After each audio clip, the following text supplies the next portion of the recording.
PM के पहले वजीर खजाना थे, अब जब वो तनकीद कर रहे हैं तो उनकी तनकीद को हम इसहाक डार के डे 1 से कंसीडर करें या वो अपनी पॉलिसियों पर भी तनकीद कर रहे हैं जो कुछ वो 3-4 माह में करते रहे? देखिए, ये बड़ा ट्रिकी सा सिचुएशन है इस वक्त। और क्योंकि मिफ्ता इस्माइल जो थे वो शहबाज शरीफ के नॉमिनी थे, फिर इसके साथ साथ एस्टेब्लिशमेंट के भी नॉमिनी थे।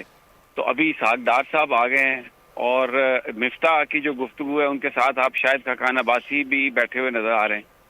तो ये बेसिकली जो मुस्लिम लीग नून की इंटरनल पॉलिटिक्स है, जिसमें एक बयानिया उन्होंने बनाया है जनरल बाजवा के खिलाफ और दूसरे चीफ जस्टिस साबिक जो हैं साकिब निसार साहब, उनके खिलाफ।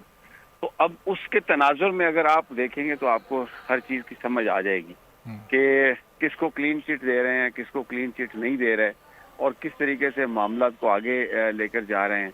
तो मिफ्ता इस्माइल इस वक्त जो नवाज शरीफ साहब का कैंप है, मरियम नवाज जिसको लीड कर रही हैं, वो उनको नहीं पसंद कर रहा है और इस लिहाज से मिफ्ता की जो गुफ्तगू है वो आपके सामने है। तो अभी ये जब थोड़ा सा इसको और आगे चलने दें तो आपको वो जो एक बात होती थी कि शीन और नून, ये बड़ी वाज़ेह तफरीक आपको नजर आएगी।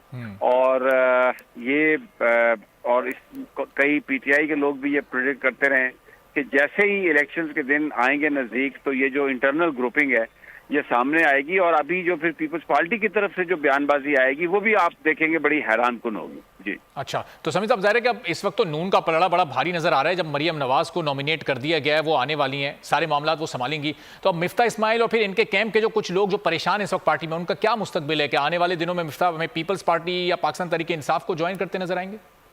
अभी तो ये इंटरनली प्रेशर बढ़ाएंगे और मरियम नवाज की मतलब एक्सेप्टेबिलिटी इस वक्त नहीं है ज्यादा।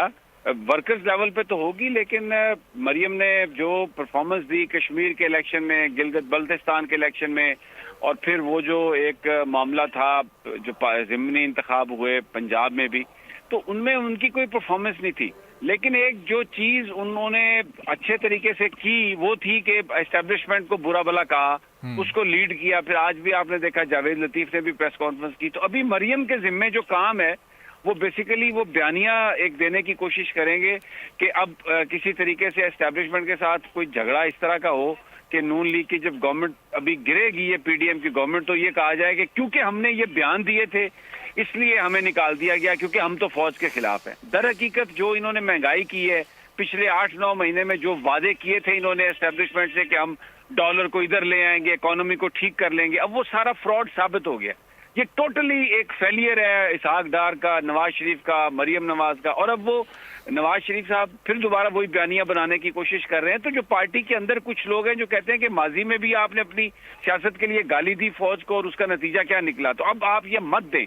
तो ये मिफ्ता और ये शाहिद खाकान, ये वो लोग हैं जो बेसिकली एक इंटरनली ग्रुप बना रहे हैं कि आप अपनी नाकामियों का मलबा अगर एस्टेब्लिशमेंट पे डाल के फिर हीरो बनने की कोशिश करेंगे तो उससे हो सकता है कि कोई 2-4% अवामी सतह पर तो पजीराई मिल जाए, लेकिन ना इलेक्शन जीत सकेंगे और ना ही एस्टेब्लिशमेंट के लिए फिर एक्सेप्टेबल रहेंगे। तो ये सारी की सारी लड़ाई उस तनाजुर में है। वो ये एक झूठ का कारोबार दोबारा पीडीएम और नून लीग और मरियम नवाज को ये किरदार दिया गया कि चलें जी आप एक फिर ये गुफ्तगू करें। जावेद लतीफ भी इसी तरह मैदान में आ गए हैं कि जी बाजवा को गालियां दें और कहें कि जी ये आप पूरा एक ट्रुथ कमीशन बनाएं और इनको इबरतनाक सजाएं दें ताकि नजर आए कि जी हम तो वोट को इज्जत दो का बयानिया पकड़ के आए हैं, फौज को गाली देने का बयानिया पकड़ के आए हैं, तो एक लोगों के साथ एक फ्रॉड कर सके। तो ये सारे का सारा जो भी आप देख रहे हैं ये उसी फ्रॉड के तनाजर में ये सब कुछ हो रहा है। और एक दफा फिर लोगों को बेवकूफ बनाने की कोशिश नवाज शरीफ और मरियम नवाज और ये सब लोग कर रहे हैं। बहुत बहुत शुक्रिया समीर इब्राहिम साहब गुफ्तगू करने के लिए।